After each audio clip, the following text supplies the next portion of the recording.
This is Clarence Moye with AwardsDaily here with Charlotte Nicdao of Mythic Quest on Apple TV Plus. Charlotte, welcome. Thanks for having me. How are you?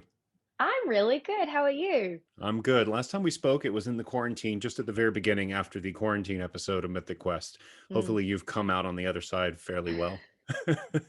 Yeah, I was just thinking about how strange it is. I'm in LA at the moment, but I feel like I've had both versions of coming out of COVID. Like I went back to Australia over Christmas, which was like this Mm, very hard, like 0 to 100, everything was normal there. And then right. I've been in LA since late March and got to experience this sort of like gradual going back to normal that we've all been like been a, you know blessed enough to be able to have over the last couple of months. So it's been kind of an interesting ride. I bet. Well, I'm glad that everything is going well and that you are healthy along with the other cast members. Yes, and I hope So you are too. I am. Thank you. Yes, we are almost fully vaccinated. My daughter, who they have just made the vaccine available to young children. So my daughter, who is 13, is waiting for her second shot. So That's so fantastic. then we can go safely to the movies. Yes.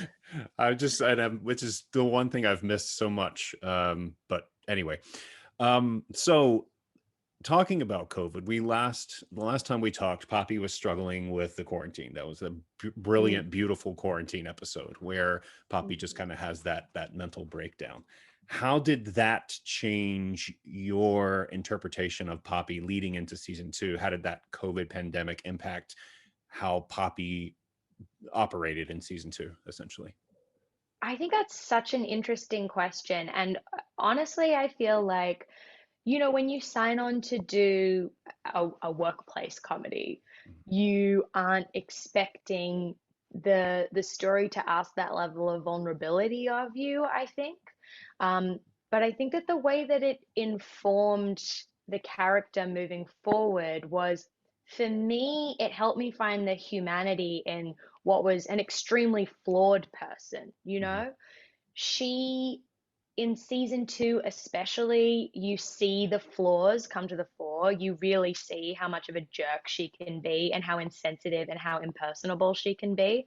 And I feel like having that quarantine episode where you see that a lot of that inability to communicate um, comes from an innate inability to communicate, So sometimes it manifests as her being very, very rude to people, but sometimes, as you see in the quarantine episode, it manifests as her not knowing how to ask for help and not knowing how to reach out. And I find that a really fascinating part of her character. So it's interesting. People do talk about Mythic Quest in terms of it being an office workplace comedy, and it technically is, although I see it as so many other things. But what do you think primarily sets it apart from something like The Office or some, other workplace comedies that we've come to know? Yeah, I think, look, it has all of the sort of fun, comforting tropes of a workplace comedy that you kind of want to binge over and over. But I Right. think that the thing that is really different about it, and I hope that the audience feels this in the way that I feel it each time I get the script for the next episode, is I'll start reading a script and honestly not know where it's going to go. Mhm. I don't know. Is today's episode going to be a fantasy themed episode? Is this episode, am I going to be like doing silly slapstick, or am I going to be crying? Or maybe I'm not even in the episode. It's a whole new set of characters, or Right. we're visiting a character from a completely different era to the era that the show is set in. And so I think it's like you get the comfort uh of a fun comedy watch, and then also you're constantly being surprised. Mhm. So, so much of the second season and the first season, but more so in the second season, mines a lot of its comedy from this bizarre relationship between Ian and Poppy. This push Mm. and pull. This we're friends now, we're enemies now. We get along. We don't get along. What is it about their relationship? What is the key to their relationship that makes it such a fertile ground for comedy? We talked a lot in the first season about this, and we kind of go into it a little bit in the second season too, this metaphor of them being co-parents to this Mm. baby that is their game. And look, ultimately, they're not great parents because they constantly let their egos get in the way. But they are both brilliant at what they do, and they recognize it in each other. They know that they need each other, but they also wish that they didn't. It's like they are this couple that's staying together for the baby because they know that the child will be better if they can work together.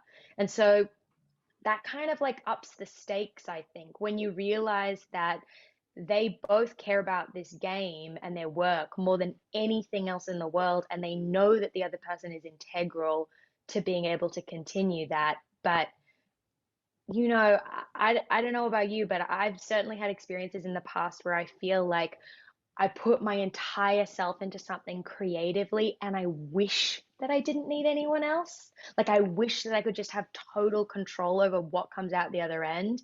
Right. But as an actor, like, you're very well versed in knowing, like, you're one tiny cog in a huge machine, Mm. and you have to let the machine do its job in order to create. And so I think for me, especially approaching Poppy, that's how I feel. It's like, she knows she's this little cog that needs Iron's cog, but she really wishes that she didn't. Right. And that parenting metaphor makes sense. It's reinforced in the scenes with David, where David has the parent separation anxiety. Oh, it's Yes, happening he all thinks over he's again. the baby, but they really don't care about him. Right. um, you have a fantastic sequence very early on in the season where Poppy speaks at the Women in Gaming conference, and then has, I'm not going to say a mental breakdown, but just loses her shit for a while. Yes. Tell me about filming that sequence. Man, that was one of those scenes where when I read it on the page, I was so excited and then immediately so nervous Mm. because you can see how good it can be, and then you're immediately trying to figure out, well, how do I do this justice? And Right. one of the things that I really love about working on this show and with these people is that there's a flexibility and a level of spontaneity in how we put scenes like this together. So there was firstly incredible words on the page. I actually workshopped that scene with Rob in advance because we were like, let's really make sure that this is going to work. And then we got there on the day. And of course, you've got all these smart, funny people around who you would be crazy not to take on the ideas that people are having in the moment. Right. So there was an element of yeah, flexibility to the way that we shot that, where I was up on that stage and we did a few takes where it was exactly as written. And then we did a few takes where halfway through, Rob would just yell, okay, now just ramble, just go completely off book and just like talk. And they used some of that. And then there was another, like, Megan wrote some really funny stuff that went at the start of the speech. So we like redid it again from the beginning with that. And like there were just so many different ways that kept that scene moving so Mm. that at no point did it feel like the performance, for me, from my perspective, it was getting stagnant. Like it always felt like, kind of like Poppy feels in the scene, like things that are coming at her, she's just throwing things out and hoping that they work. And I think that part of the reason that the scene works, I hope, at the end of the day, is because there was some reality in, my like grasping at things, which is really fun. Yeah. And I love how it closes in that weird moment where Ian wizard like knows what exactly was going to happen, to the point where I think Yes. he's even written it down on the phone what Yes. she's going to say. Like, where does that familiarity come from? I mean, I just, it's such a perfect touch because he is such an all present, all sort of all Yes. knowing being on that show. But where does that come from? Well, the idea, I suppose, is that they get to the end of this speech and he reveals that he that was exactly what he had planned for her to do all along when he said, I'll write her the speech. This was the speech that he wrote. And Mm. it's another example of, again, like these two characters can't live with each other, can't live without each other. They know each other each other better than they know themselves in a lot of ways. And towards the end of season two, we really explore that, and you get to see a little more of Iron's vulnerability as we get further into the season, and some of the ways that maybe Poppy knows Iron better than he knows himself. It's just it's a really rich relationship, and I think we're used to seeing, especially with a male and a female character, we're used to seeing that relationship eventually become romantic, and that's really Mhm. not our intention here. I think that there's so many inter so much interesting humanity to be mined from a platonic relationship that is this complex and this deep.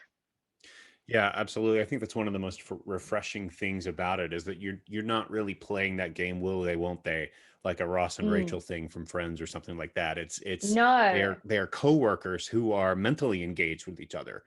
And I think Yes. that is a beautiful thing, and I applaud the show for not going down that romantic path. It's Um, really exciting to play as Mhm. well. I can imagine.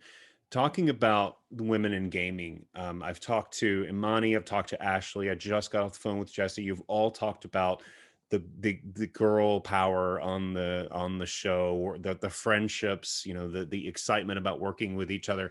Does that obviously pour itself, and of course Megan, does that show itself? Does that help shape, excuse me, the end result of the show?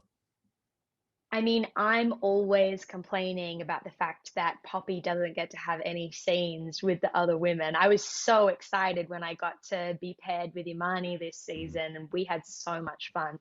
I have so much admiration for the women on the show, both professionally and personally. They're all incredibly talented, and they're also all really wonderful people. And so I think it's a credit to the show the way that because yeah, we're talking about the gaming industry, which has historically been male dominated, and there's a very particular picture of who we think is working in that industry, and that picture is becoming less and less accurate. And I think it's reflected in the way that the show has been cast. You see these young women and women of color at that coming up through the ranks and trying to find their space in that industry. And I think we're never trying to preach, we're never trying to wag our finger at the audience and tell them this is the way that this industry should or shouldn't be. But I think that just through attaching to these characters, you're able to see a window into what that industry and any industry could be like if you give people a seat at the table. And to Megan and Rob McElhenney, Megan Gans and Rob McElhenney, the co-creators, to their credit, I feel like part of the reason that there's such an amazing culture between us women, but everyone on set, is that they give people a seat at the table. And so part of what I think we all manage to bring to the show is our perspectives are valued. And so, when I come in, or Imani comes in, or Jesse or Ashley comes in and says, hey, here's my perspective that I can bring as, like, for me, like a Filipina Australian woman, people are listening, and then it informs the character in the show.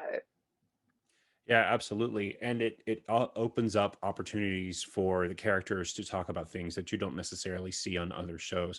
And I'm most Right. explicitly thinking about the moment between Ian and Ashley in the Porsche, where she is trying to give him the elevator pitch and she has no idea what she wants to do. She has sort of aimless. It's such a brilliant scene in the way that Yes. Ian kind of turns that on its head, turns that male female working dynamic on its head there in Mm. that moment. It's And I brilliant. think that's the other thing, is like we're also not being like, look at all these perfect feminists that are Right. exactly the way women should be. We're trying to create real characters, and you see it so much in Poppy. Like, she's the worst feminist ever. Like, she is 100% in it for herself. She'll draw on feminism if it benefits her, and any other Right. time she's never thinking about it. I don't think I mean, even this season, you see she only refers to herself as a woman of color as a way of like getting out of trouble. Like, Right. she's a very imperfect picture of what it is like to be a woman of color in in a position of power. And I find that way more interesting than trying to create like a perfect role model. And it's funnier. Yes. So earlier you'd mentioned working with Imani as those two as Poppy and Dana And Dana, um, yeah. work together as in a mentor type relationship. That didn't go well, right? So Poppy becomes very dictatorial at that point and sort of treats Dana fairly roughly. Obviously, talking to you now, that's a enormous shift from your own personality. What was it like playing that, to just being so Oh, incredibly rude and mean? it was so fun. The other thing, like, the other thing is like, it's so much fun to get to play that kind of dynamic with someone that you're genuinely very close with. And Mhm. she and I were cracking each other up so much. There's a scene in one of the episodes where I like get up off of a desk and fall over, and we that was meant to be the end of the scene. It was meant to be Poppy gets up and she falls over, and Right. we just kept going. Like, she came over and tried to help me, and I was like yelling at her not to help me, and we just kept going because we were like, this is so fun to just like yell at each Yeah. other.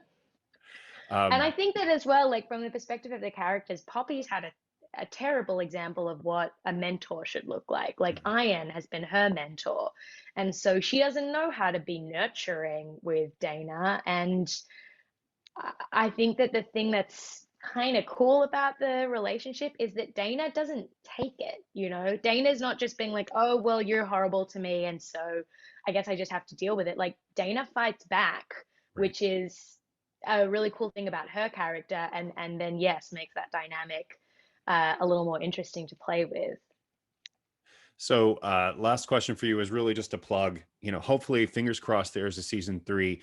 And I want to put a plug in there. I just talked to Jessie, and she really wants Joe to be the new mentee for Poppy. I think that would be that could carry the whole season. Yeah, she and I have talked about that a lot. We're like, and when will Joe become Poppy's assistant? Because Yeah, they'll hate each other. They're not right. going to suddenly turn around and be best friends, but it's going to be another one of those relationships where they see how the other one is useful to them, and so they stick to it against all odds.